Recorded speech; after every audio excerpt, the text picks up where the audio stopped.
Welcome to the Gay Buddhist Forum, where teachers from all schools of Buddhism offer their perspectives on the Dharma and its application in modern times, especially for LGBTQI audiences. These talks are offered freely to the world and made possible by appreciative listeners. If you would like to support our efforts to share the Dharma with underserved audiences, please visit gaybuddhist.org. There you can donate, find a list of upcoming speakers, or enjoy many hundreds of these recorded talks dating back to 1996. I'm Terry. Jack. Snake. Doug. Kevin. Howard. Larry. Wayne. Terry. Clint. Mark. Al. Al. Joe. Robin. Peter. Stuart. Jeffrey. Ron. David. Lee. Carter. Cole. Andrew. David. Peter. Rick. Jackson. Brad. It takes a little longer than 5 minutes to get this all set up, but here we are. Not too bad.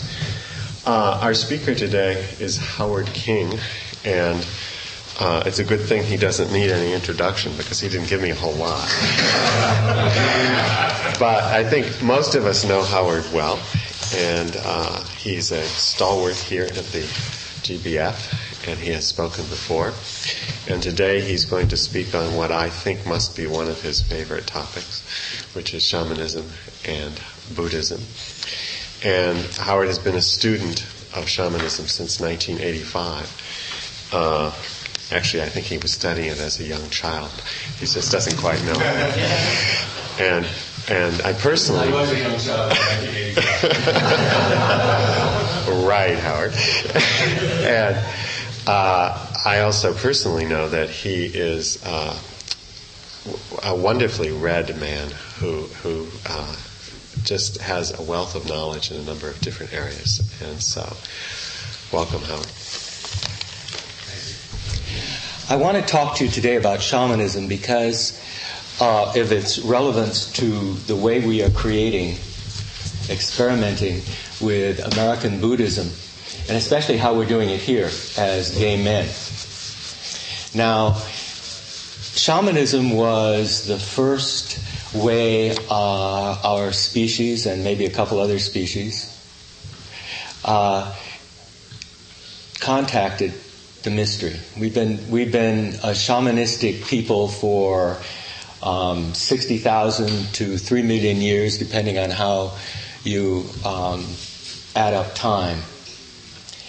With the rise of city-states in the East and the monopolies of certain religious cultures, shamanism went underground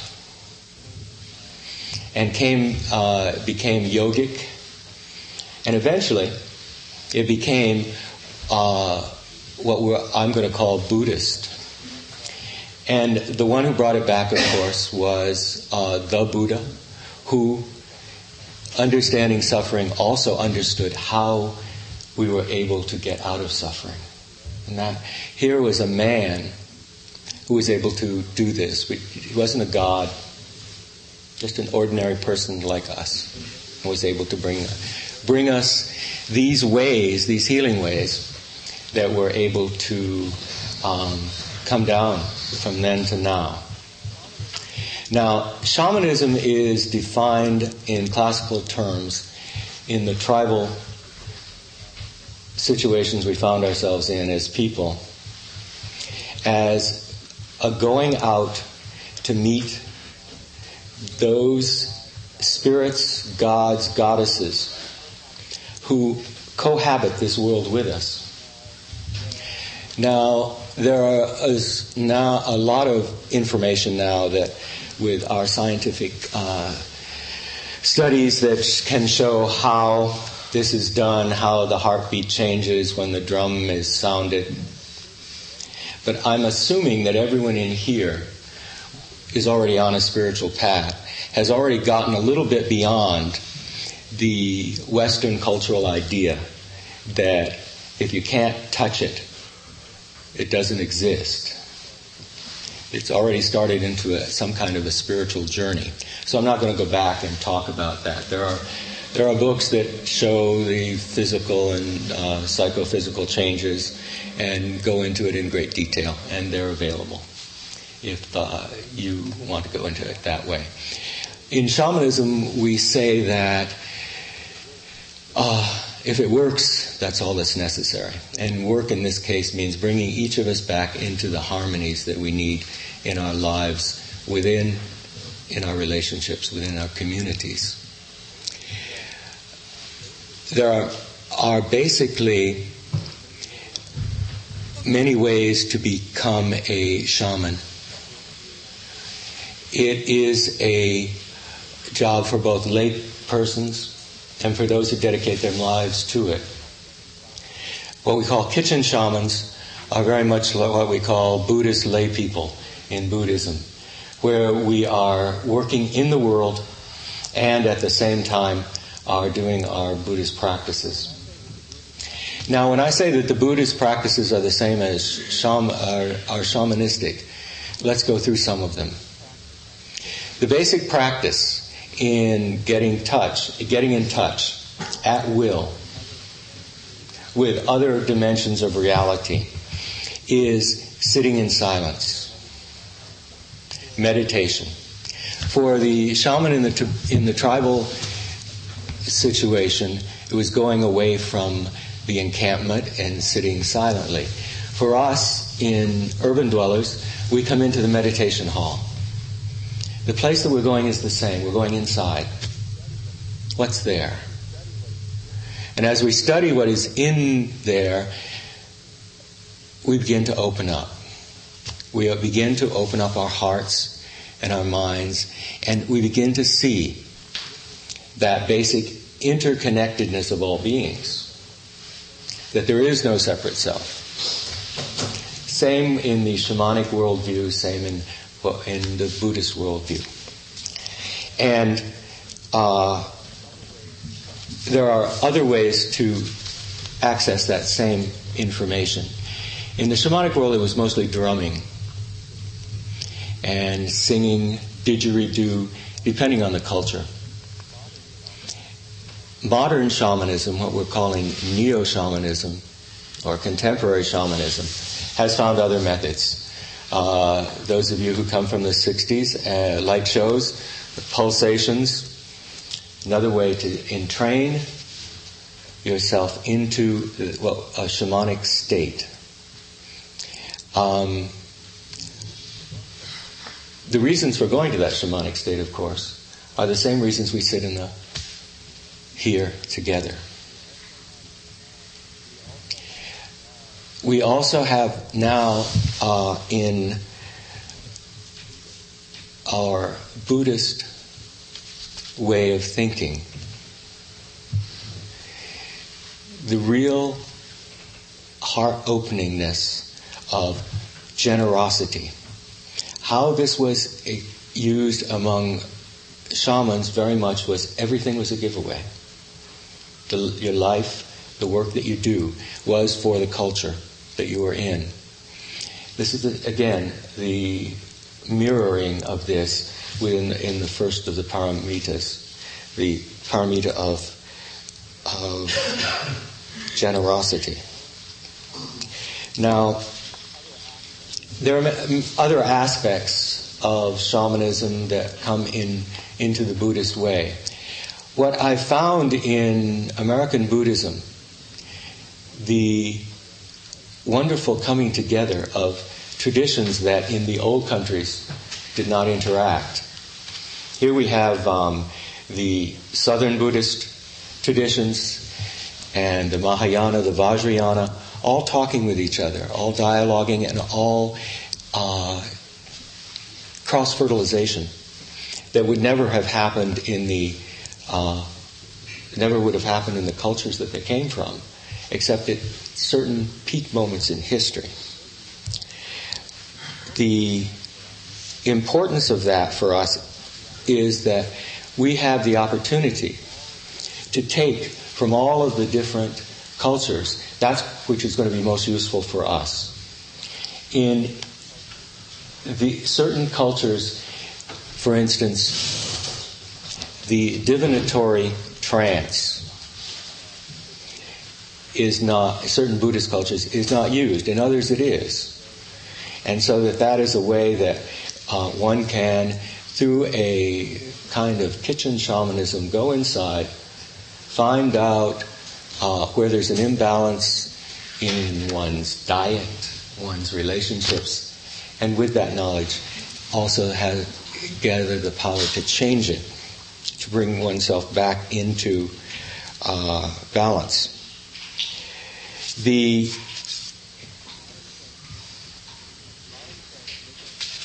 mind transmissions that come through Buddhism from teacher to student, same thing happens in shamanism. The importance that the important thing that shamanism tells us, though, that we often don't get in the beginning in the Buddhist teachings, is that transmission is something that we already have. We pay lip service to the Buddha within, but it's not lip service, it's the truth here that we're talking. The way we know this, again, is by the silent sitting, the different methods of meditation that bring us to that awareness of always and forever awake, that is our center. Now, there are many different rituals as such that bring us to different healing moments in our lives, and we can pick and choose the way we want them to go from the different Buddhist traditions. And I strongly recommend that we do, because that's what I'm trying to do. There are two things that I want to really end with before I take questions and then go into some practices. The first is that we have now very much a tradition of self-healing within shamanism that is not traditional. Traditionally, if you needed some help, you'd go to a person who could journey into the spirit world and bring you back information that would help you. Now we teach people how to do it for themselves. So shamanism, which was always very egalitarian, has become even more so in modern Western Europe, certainly, and in the United States, in this Western culture. So that with the use of, if you've got headphones and a tape deck CD, you can, with different rhythmic instruments and with certain intention, can go in and just using the information that you have from the Eightfold Path, can come back with information that will be helpful when there is any kind of imbalance. These techniques were developed by Michael Harner, who is one of the modern neo-shaman teachers. Interestingly enough, one of the basic texts for shamanism is a book by Trungpa Rinpoche called Shambhala, the Sacred Path of the Warrior. That is a text on the training, essentially, of shamans. And what people who do the Shambhala path are doing are essentially training as shamans. In the languaging of it is very Buddhist, of course, but shamans. And the second point I wanted to make is that for whatever reason, and we can all come up with different ones, most of the shamans in the tribal societies were men who loved men and women who loved women. It's always been a source of pleasure to me to find that this was true. Today there are tribal shamanic cultures that have survived. The Navajo, for instance. In the Navajo, 98% of all of their shamans are what we would call gay. Much more so because they've entered into American gay culture in many ways. Historically, it's been the same. The stories of shamans are of people who, by the early anthropologists' renderings, were perverts. But we know that we can reread that and find out what they were like. And there's stories from the Eastern Siberian traditions where spirit taps someone and says, you're going to be the shaman for this tribe, and go and tell the chief that you are a beautiful young man and that he is going to be your wife. Oh yeah, sure, I'm going to do that. Yeah, just because this voice in my head tells me that's going to happen. And of course, you go, and the chief is very happy because he's had these same feelings himself. And so when the first settlers came here, of course, the ambassadors from many of the tribal peoples were gay and were cross-dressers, which horrified the Europeans. And so they, rapidly, they wouldn't deal with them, and they rapidly killed them off. And that's what we're living with still in tribal cultures. The reason that shamanism came back, there's many records from the 1890s on made because everyone assumed that the genocide against the native peoples would be complete by the 1920s. This is what the anthropologists thought, the anthropologists of the day. So they wanted to get a record before they all were died off, were killed off. Great records. But it didn't, they survived. But in the records there are many cases of what we call cross-dressing that have survived, the understandings have survived to this day, even though with the missionaries and the government taking control of all the schooling of the native children, they have been unable to escape very much the homophobia of the dominant culture. So that there are, even today, in order to keep certain shamanic lineages alive, there are gay men and gay women, I'll use these terms, who have been hidden from the culture, who don't speak English or Spanish, who speak only the native languages, and who are trained in the native ways. But this wasn't enough. In 1964, there was a meeting of shamans from North and South America, and they agreed for the first time to teach those who were not born to the cultures. As it happens, the most complete cultures that survived the conquest were the Navajo and the Lakota. So that if you were a Paiute or an Ojibwa and you needed a shaman, you often sent the likely candidates who were chosen as children to study and then to come back. So that there's been a great mix of cultures. But Gary Snyder, for instance, became a Zen priest. And he went to Japan to become a Zen priest because at that time, as he said, there were no kivas open to whites. He couldn't learn shamanism here. But it was still alive in different languaging in all of the Buddhadharma. So we are inheritors of all of these traditions. It's important for us, I think, as gay men, in this experimental Sangha. I don't feel like an experiment, I just feel like it's my life. And to remember this and not get caught up in this is the way Buddhism is. This is the Buddha Dharma. This is the Buddha ritual. This is this. We can constantly look for our ancestors, the within the Dharma. And we can create here. It'll take, 200-300 years. We can't be impatient about this. But if the Dharma is to survive here, and especially if it's to survive for us, we're going to have to take charge of what we accept, what we continue, what we give our hearts to, what opens our hearts.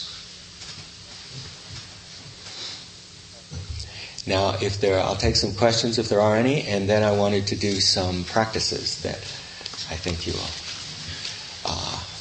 understand. Howard, if I understood you correctly, you were saying that Buddhism is like carrying forth what were more basically shamanistic teachings, practices. Does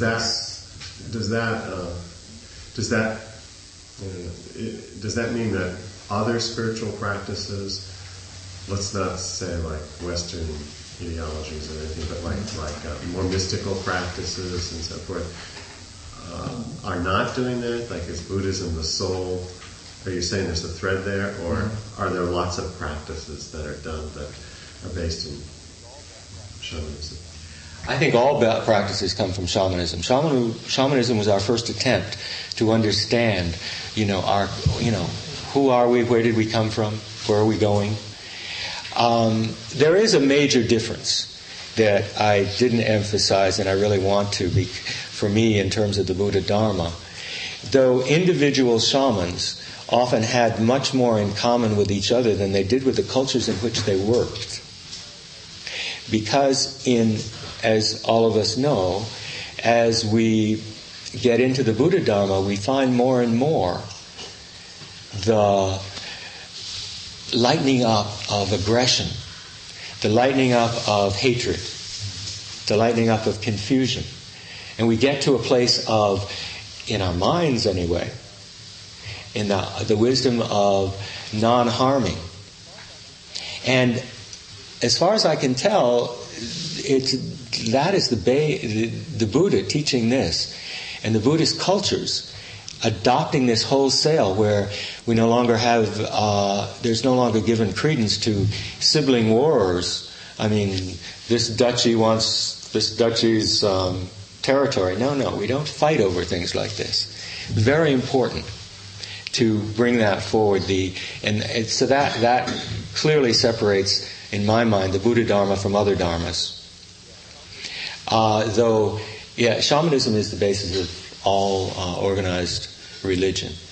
All organized religion is, to the extent that it is authoritarian, is going to fight shamanism.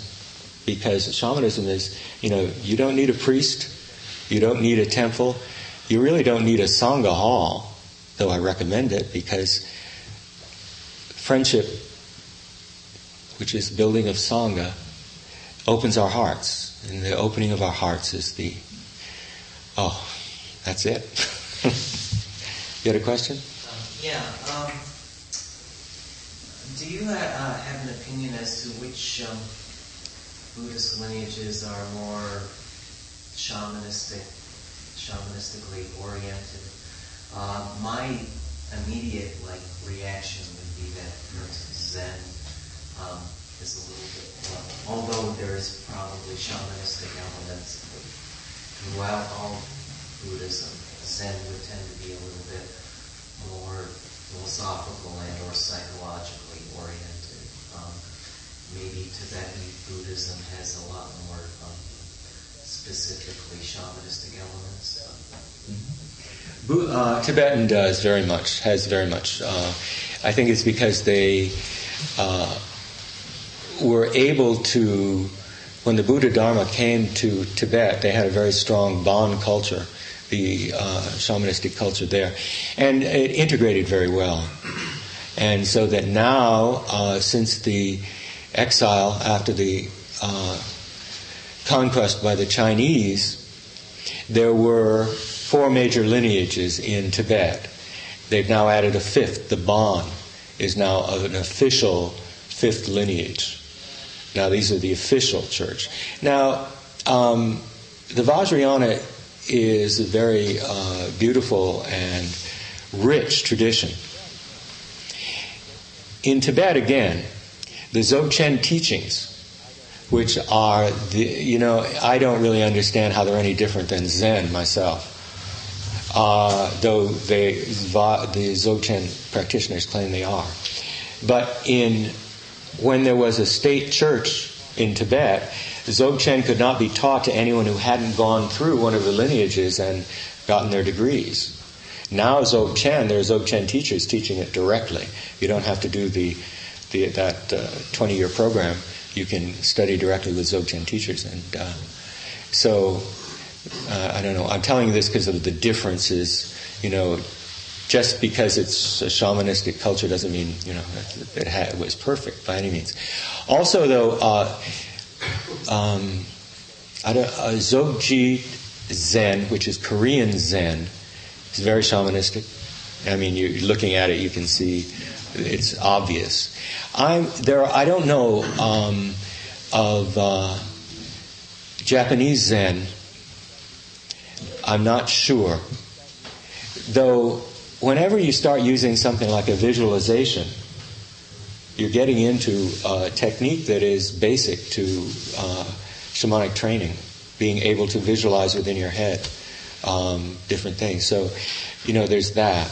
In Theravada Buddhism in Thailand, until about the 1890s, when it became under the tutelage of the sovereign and was very varied throughout the country, was very shamanistic. But as they were consolidating into a nation state, and they began to consolidate all of Buddhism under one temple and one patriarch, the shamanistic elements were kind of kicked away again because the power came back to they wanted the power back in a central state. I've often been interested. The Buddha was once asked, why don't we go out and heal people? We can do that. You sit for a few years, you begin to open up to these so-called psychic, strange, esoteric things. Sure, you know what's wrong, you can diagnose and you can heal. And he said, well, we can't do it. Because all of the Brahmin temples, that's how they made their money. And he didn't want a confrontation at that time, is my opinion. And so there was, in the very beginning, there was this thing, no, we're not going to follow that path. Later times when the cultures were strong, then Buddhist healing became just part of the culture of the Buddhism at the time. Harv? Is there an erotic shamanism in which we get into high erotic states with drums and bells and visualizations and things like that? Something like tantric shamanism? I think the more you use your body for this, and yes, there is. There is a tantric, it's probably most developed in the Tibetan tradition, the Buddhist tantric. Though I'm not sure that that's true because I don't know it too deeply. I was trained in the Cherokee Tantra, which is the Chalai Kwadoshka Tantra. It's the only American Indian Tantra that survived the conquest. But what it basically, for those of you who all Tantra is using sexual energy, raising sexual energy to a peak where you can then transfer it to opening your heart and mind.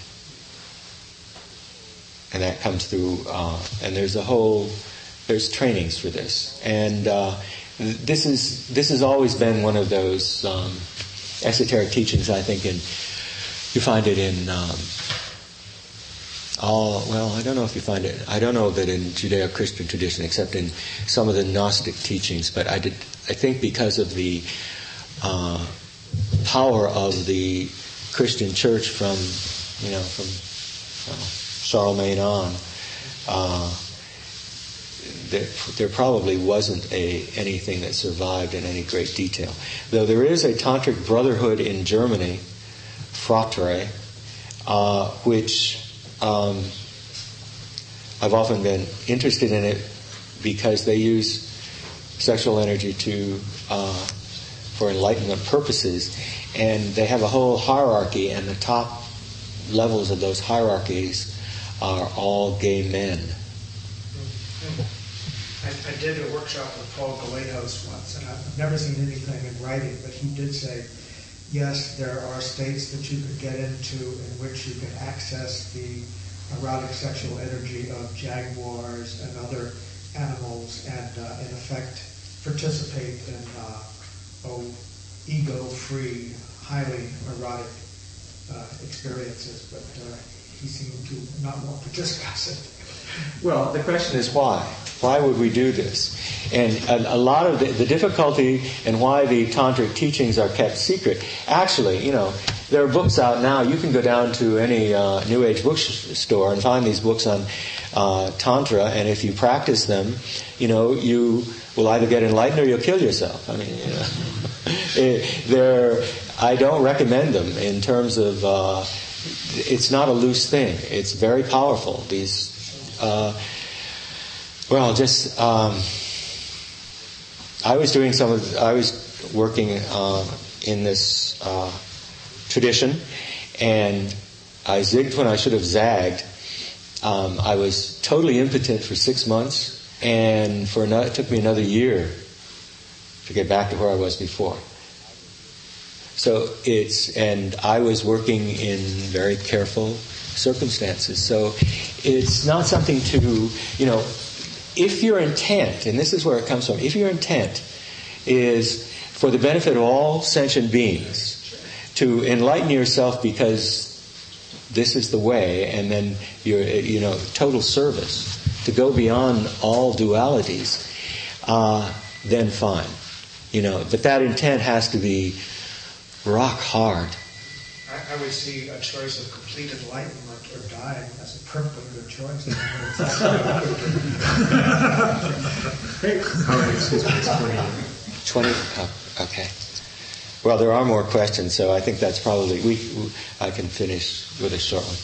I was just going to say, in Thich Nhat Hanh's book, Peace, which was brought out in 87, he has a whole progression of 14 things, I think, in which people sort of create an order and create a group and create a community.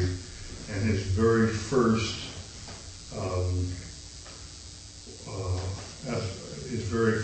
words that have to be recited are that nothing is to be believed indefinitely or protected indefinitely, including Buddhist sayings. And so that he is saying, and he's presenting this as a possibility of American Buddhism, that we must be very careful not to be caught on the shoals of beliefs which do not allow us to enlarge our minds. And then secondarily, all the way back through various kind of channelers and psychics and so on and so forth, a good many of those folks have been gay people who are somehow really able to integrate that and bring forth information that was often quite valuable. Thich Nhat Hanh, of course, has a place in many of our hearts. One thing that I will always be grateful for is that he organized the first worldwide meeting of lesbian and gay Buddhists in France 20, 30 years ago. Very proud. Clint, you had a question? Well, this goes way back to another topic. It was more like a question about whether Zen Buddhism reflected Japanese shamanism, and I would think maybe the other Japanese religion, Shintoism, would be more of a reflection of any shamanistic roots in the country. And that's all. Yeah, and also I think there's a Japanese Shingon. There's also, I know they have what are called Vajrayana techniques, which I assume go back to they start out with basic visualizations and use them. I know there's an Aboriginal race in one of the islands of Japan. I wonder whether there's a shamanistic tradition there. Very shamanistic. and still. People can go to, they have an annual bear dance, which is very powerful.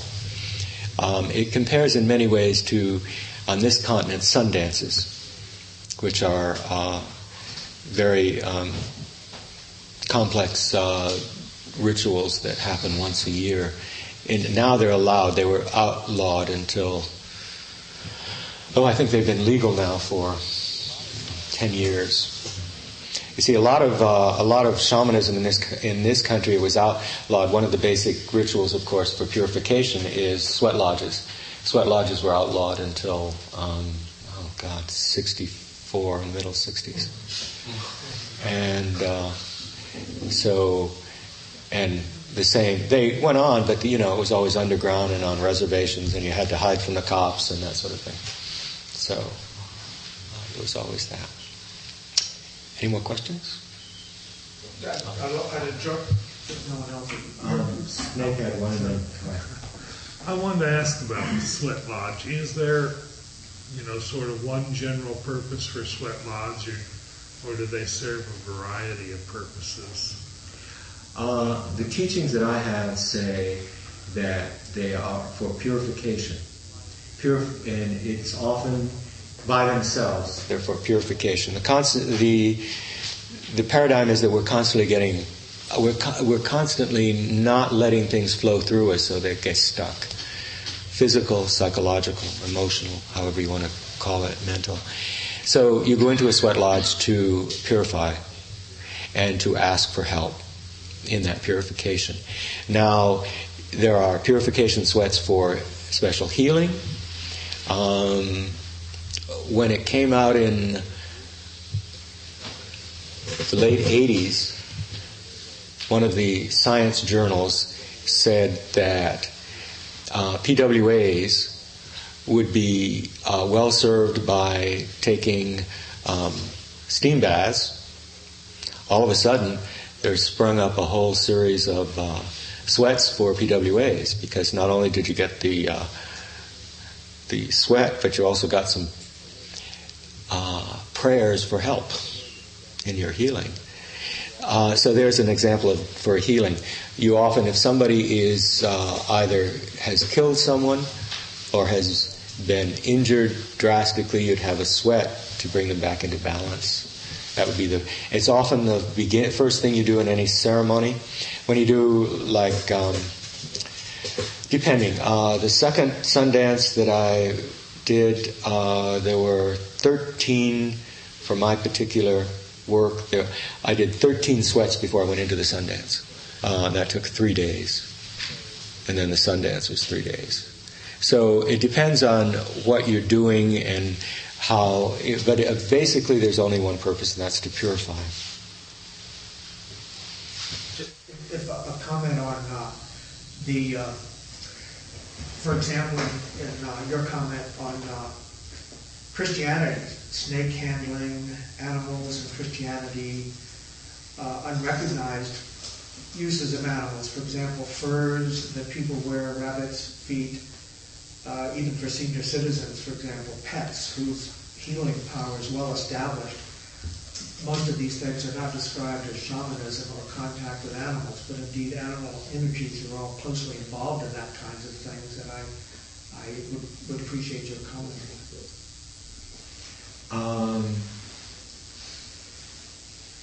Animal spirits are very much part of shamanistic culture, because when we were, 60,000 years ago, they were our companions and our food, and we were their food. Deep connections, very deep connections, and they've maintained till now. The thing to remember, though, is it depends on the filter systems within each of us, where we find our help outside of ourselves. So that, what I'm trying to say is that if you're raised in a tribal culture, you have an ally, a power animal, that will go between you and the mystery, say God, goddess, however you want to say. Because it's true in all of our cultures. You can't face the mystery alone. You need help, and so you have a step-down generator. Essentially, is one way to think of it, as the ally. Now, those of us who weren't raised in tribal cultures, that ally might well be, in the Judeo-Christian tradition, will be a guardian angel, and will appear as a guardian angel in our dreams or in our shamanic trances that we do. So we wouldn't have animals. But so it depends very much on the individual, I think, nowadays, what you see and how you use it. But sure, when you say, rabbit's feet, Gay leather culture, for example. Gay leather culture. They don't wear rabbit skin, do they? Well, no, Just making it. leather, yeah, right. Black one, maybe. I'm really interested in having a few minutes for the experience that you were going to do this. Okay. Did you have your hand up, David? No, I was just expressing enthusiasm. Okay. If everyone get into a meditative posture, however you do that, and close your eyes. I'm just going to reintroduce something that some of us have been through here already. If you remember, when Tony Richardson came, he gave us this mantra and this meditation.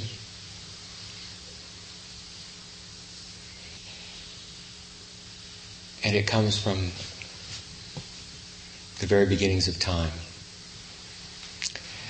And I call in Tony Richardson, the spirit of, and his teachers, with gratitude for them sharing with us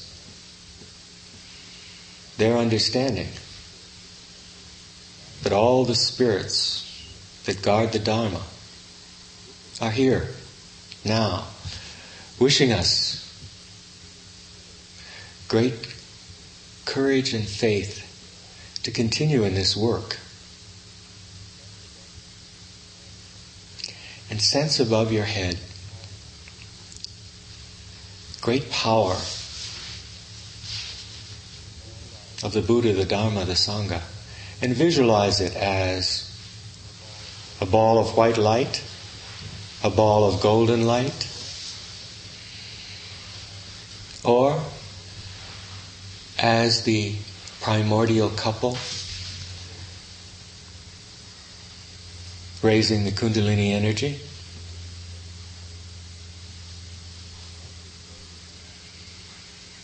And as we say this mantra,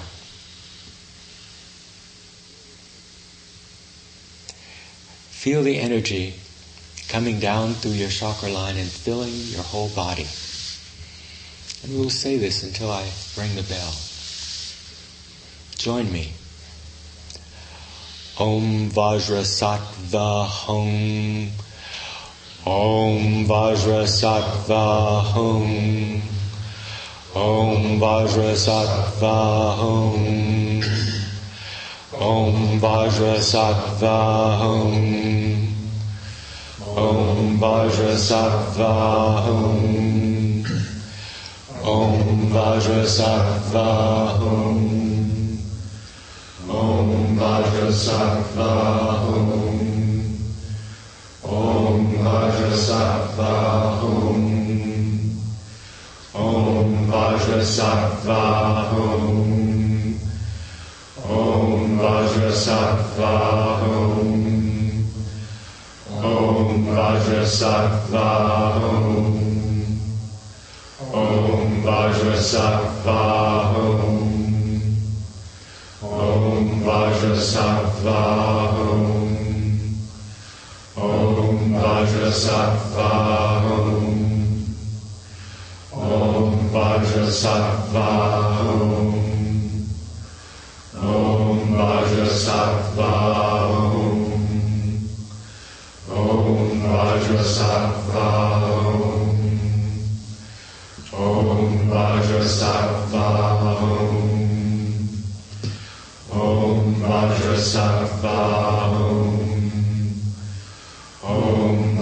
Vajrasattva Om Vajrasattva Om Vajrasattva Om Vajrasattva Om Vajrasattva Om Vajrasattva Om Vajrasattva Om Vajrasattva Om Vajrasattva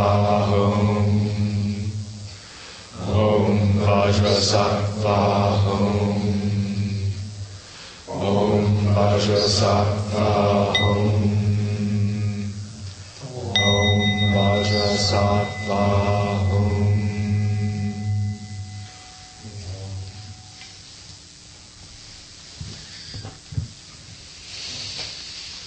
Thank you. Thank you for listening to the Gay Buddhist Forum. If you would like to hear several new talks per month and be notified of upcoming speakers so you can participate live, please subscribe to this podcast, like us on Facebook, and join our mailing list by visiting gaybuddhist.org.